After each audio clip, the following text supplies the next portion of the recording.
فيديو جديد لكن حلو قوي. هننضف النهارده الكولدير مع بعض بطريقه حلوه. لو الفيديو عجبك ما تنسيش اللايك والاشتراك في القناه وتسيبي لي كومنت حلو منك. هنسمي الله ونصلي على الرسول. اللهم صل وسلم وبارك على سيدنا محمد. هننضف النهارده الكولدير او مبرد الميه زي ما بتقولي عليه. اول حاجه شلت القرمه دي خالص وجبت قرمه جديده. بما اني جبت قرمه جديده قلت اوريكم ازاي ننضفوه. القرمه اول حاجه لازما بتتغير كل فتره، او لو انت بتعرفي تغسليها اغسليها. اول حاجه بشيل الحاجات اللي موجوده دي كلها بالراحه كده، بتتشال زي ما انتم شايفين كده. كل ده هيتغسل لكن مش هنا، هغسله تحت الحنفيه. بما اني شايله السجاد علشان اغسله عشان ترويقه العيد الكبير. كل سنه وانتم طيبين.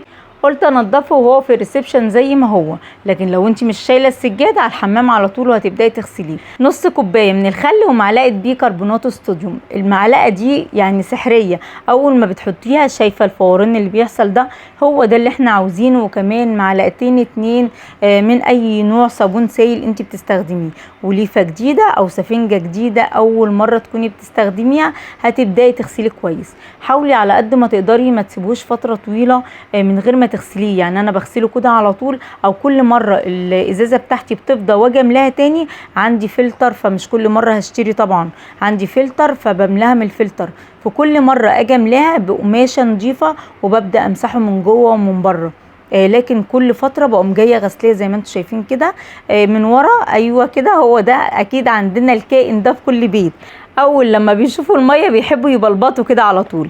المهم ان في الزرار اللي ورا دوت تفتحيه، يعني اوعي الغطا تضيعيه. اول ما بشيله بحطه في الدرج على طول، لان لو ضاع خلاص الكولدير بتاعك بوظ.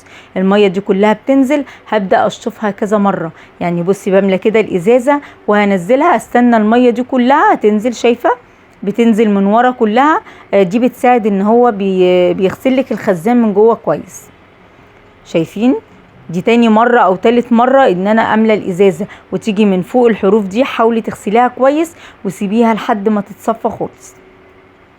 شايفينه لونه بقى بيبرق ازاي؟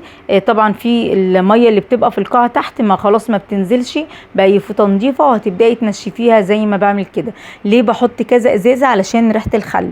ان شاء الله مش هتلاقي ريحه ولا حاجه للخل، لان انت بتكب ميه كتير كل ده بينزل. وكمان في حاجه نسيت افتحها قدامكم لكن فتحتها بعد كده. بشم هنا بشوف في ريحه خل ولا لا. الحنفيه اتكي عليها افتحيها كذا مره. هشيل بقى الحاجات دي كلها، هغسلها دلوقتي في الحمام. نشيل القرمه دلوقتي بعيد. في عندي الكولدير بتاعي فيه من تحت تلاجة. بحفظ الحاجات اللي مش لازما احطها زي الزبادي. في حاجات ممكن احطها فيه. هبدا اغسله كده من بره كويس زي ما انتم شايفين، وحطي نقطه خل. الخل ما بيعملش اي حاجه، لكن اوعي تكبي ميه او تفكري ان انت تدخليه الحمام وتكبي ميه عليه. عامليه نفس معامله التلاجة بالظبط. الخل اكتر حاجه ممكن ان انت تطهر لك اي سطح موجود عندك، فانت اغسليه. يعني هنا انا غسلته كويس بس ما بكبش ميه. هبدا امسحه بالفوطه. يعني الفوطه بصي مسحتي بقى الكولدير من بره ومن جوه ولسه نضيفه زي ما هي، لان ما بسيبهوش خالص. مهم قوي ان انت تغسليه على طول. هبدا انشفه حلو زي ما انتم شايفين كده. غسيله سهل، ما اخدش مني حاجة. يعني ما بياخدش وقت منك خالص وبينضف على طول زي التلاجة، علشان يفضل ريحته حلوة. ولو حطيتي اي حاجة في التلاجة بتكون كويسة. التلاجة اللي جوه دي بصراحة هي صغيرة لكن بتفيدني في حاجات كتيرة. هبدأ من ورا كده امسحه كويس. الشبكة دي همسحها كمان، هي نضيفة مفيهاش حاجة، لكن مسحة كده من على الوش.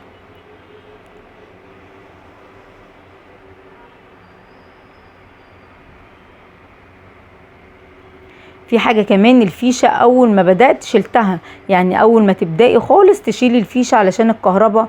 حاجة مسحتيها من ورا طبعا بتفتحي التلاجة بتاعة الكولدير ما يجرالهاش اي حاجة. بشيل الفيشة وسبتها كمان ساعة.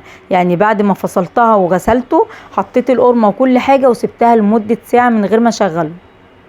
شايفين التلاجة نضفت وبقت بتبرق ازاي؟ في ثواني كده بتنضفي الحاجة بتحسي ان فعلا بان عليها النظافة وشكلها حلو. ومن جوه كمان هبدأ الحاجات بقى اللي هي دي بغسلها تحت الحنفية، مش هتنفع غير كده، بالصابون عادي. وامسكيها اغسليها كويس.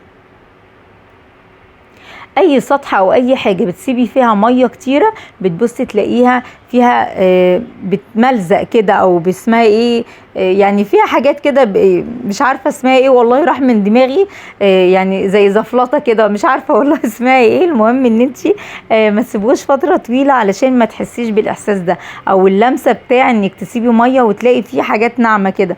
انا مش فاكره، راحت من دماغي خالص اسمها ايه. يلا مش مهم اسمها ايه، المهم ان احنا هنرجع كل حاجه زي ما كان. بان عليه النظافة على طول من غير مجهود ومن غير تعب.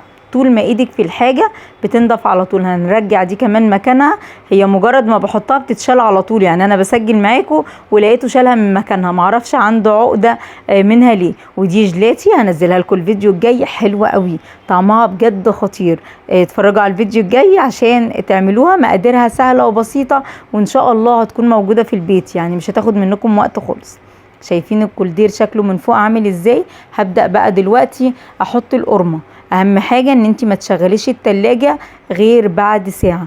هحط القرمة، ما تفتحيش القرمة، سيبيها زي ما هي، يعني المكان اللي موجود من جوه هو ايوه دوت هو اللي بيبدأ يفتح فتحة على قد ما هو عاوز. لو انت فتحتيها ممكن تكون كبيرة هتبوظي القرمة بتاعتك، فانت حطيها وهي مقفولة زي ما هي وهي هتتفتح. شايفين هنا بتبدأ تتملى لان طبعا فضيت المية منه خالص. وهو ده كان الفيديو بتاعنا، كان سهل قوي وبسيط قوي. يا رب اكون قدرت اوصل لكم كل معلومة فيه، او عرفتوا ازاي سهل قوي ما بياخدش حاجة في تنظيفه. لو اتفرجتي على الفيديو او وصلت لحد هنا ما تنسيش اللايك والاشتراك في القناة وتسيبي لي كومنت حلو منك، وعاوزة شير كتير قوي على قد ما تقدري. اشوفكم ان شاء الله على خير في فيديو جديد، مع الف سلامة.